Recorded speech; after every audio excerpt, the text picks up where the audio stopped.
Olá, meus amigos, Deus abençoe você, Deus abençoe sua família, Deus enche seu coração de paz nesse momento.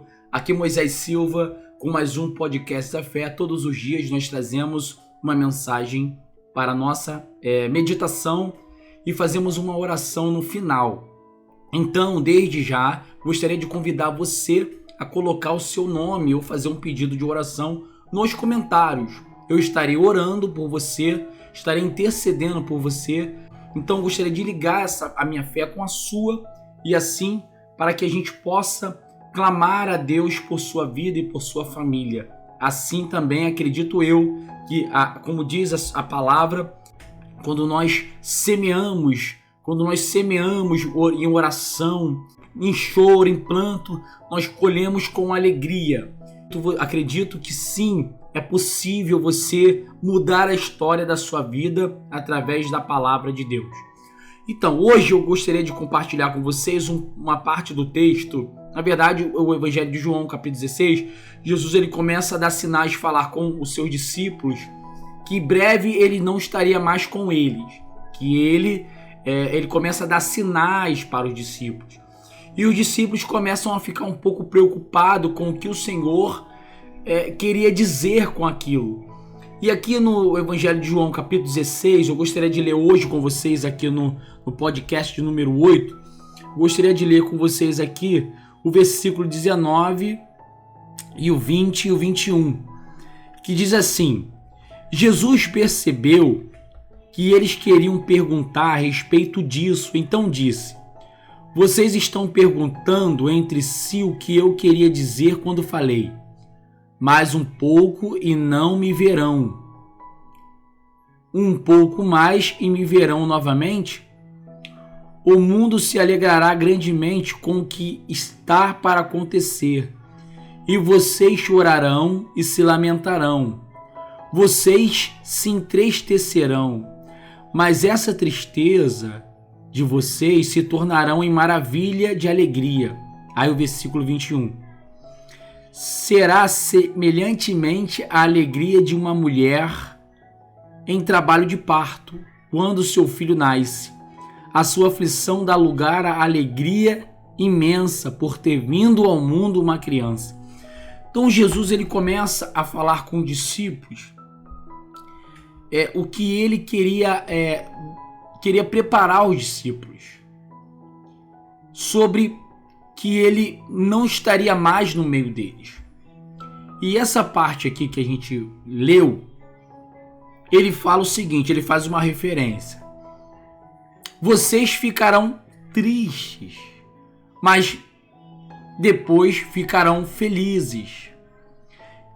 Por quê? Porque Jesus iria morrer, mas logo depois ele sabia que ele iria vencer a morte. Então, o que nós aprendemos com isso? Logo após, no versículo 21, ele fala: será semelhante à alegria de uma mulher em trabalho de parto. Portanto, quando seu filho nasce, a sua aflição dá lugar a uma alegria por ter vindo ao mundo uma criança. Eu sou pai de 2 crianças. Meu primeiro filho tem 10 anos, minha segunda agora tem 1 ano e 6 meses. Aí a gente pensa, eu lembro que no primeiro, minha esposa ficou muito tranquila, acho que porque ela era mais nova, né? Era o primeiro filho, então tudo aconteceu de repente, não foi nem tanto programado assim. Então ela não ficou nem tanto aflita, mais ou menos, podemos dizer. Mas na segunda, ela já sabia tudo que ia acontecer, da anestesia, que ela foi ter cesárea. Então ela ficou muito aflita. Eu lembro que eu entrei para ver o parto, ela estava muito aflita. Mas logo após que a minha filha nasceu, aquela aflição acabou. Que aí a gente tirou a foto junto com a neném, ela beijou a neném e ali aquele sofrimento acabou. O que o Senhor Jesus quer dizer com isso? Ele queria deixar claro que aquele sofrimento era momentâneo e que a morte dele, ele não deixou claro isso ali, né, logo de princípio, porque ele não queria deixar os discípulos aflitos.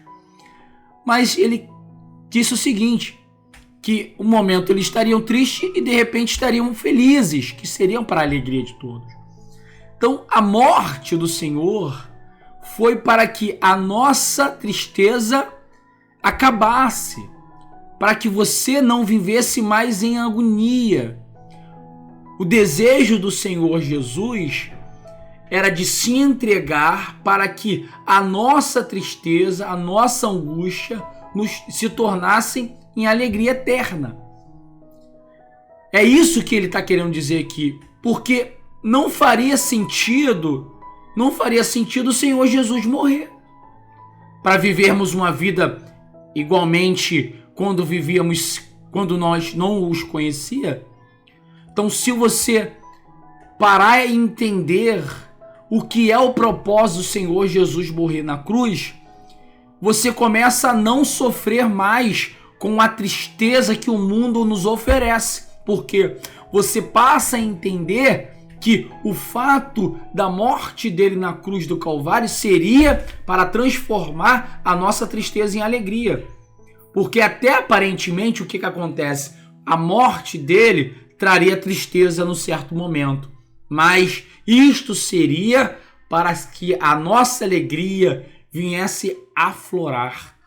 Então, no momento que você talvez esteja passando agora, de angústia, de aflição, assim quando a mulher vai ter um neném, que ela fica muito angustiada, ela fica muito preocupada, mas logo após que o neném nasce, a alegria se torna em gozo. Então, a sua tristeza provavelmente, a sua angústia provavelmente, ela é momentânea até o momento de você sim entender o propósito de Deus na sua vida. Até o momento de você lançar fora todo medo, toda angústia, tudo aquilo, e você começar a olhar para a palavra. Quando você começa a olhar para a palavra, quando você começa a olhar para o Senhor Jesus, você se alegra nele, você se alegra na palavra dele. Então, quando você lança sua vida aos pés do Senhor, quando nós nos lançamos aos pés do Senhor, quando nós reconhecemos a palavra dele, a tristeza, a angústia é nesse momento dissipada.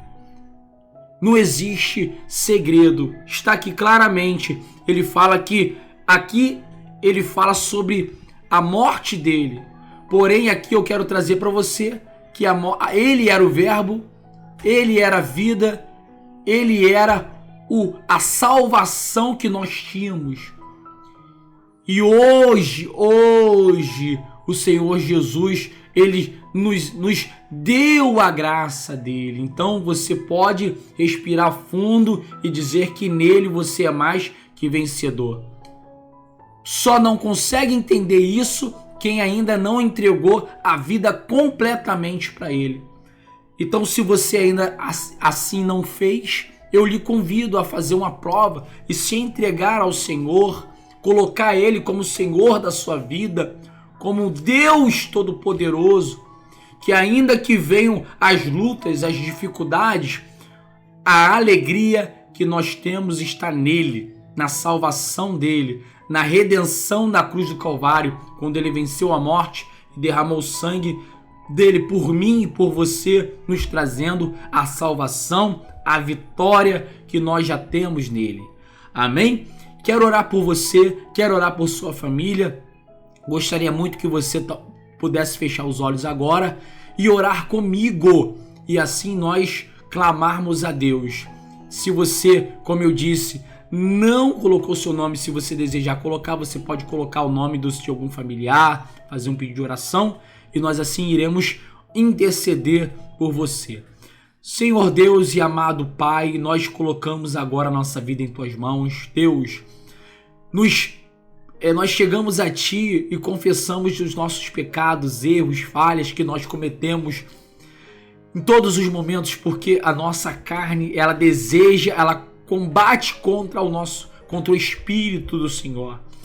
E pedimos, meu Pai, nesse momento que o Senhor olhe para cada pessoa agora que ora comigo.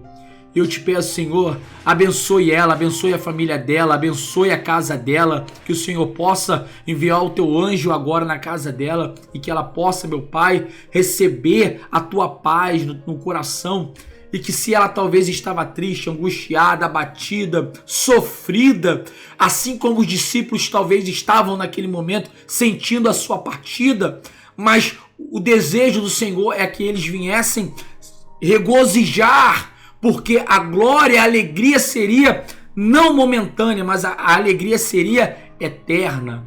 Meu Deus, eu te peço em nome do teu filho amado Jesus, abençoa essa pessoa que ora comigo, a família dela, que ela possa, meu Pai, reconhecer o Senhor como único e suficiente Salvador da vida dela. Pai, obrigado por sua palavra, obrigado por este dia e obrigado por esse momento de meditação na sua palavra. Muito obrigado, e isto é tudo para a sua glória. Amém? Graças a Deus. Amém? Meu amigo, minha amiga, Deus te abençoe. Há mais um podcast aqui que nós fizemos, podcast da fé. Convido você a se inscrever no canal. Se você for possível curtir, eu peço para que você curta, para você me ajudar a crescer e assim divulgar a palavra de Deus. Esse é o nosso propósito, tá bom? Deus te abençoe, fique na paz em nome do Senhor Jesus e até mais um podcast da fé.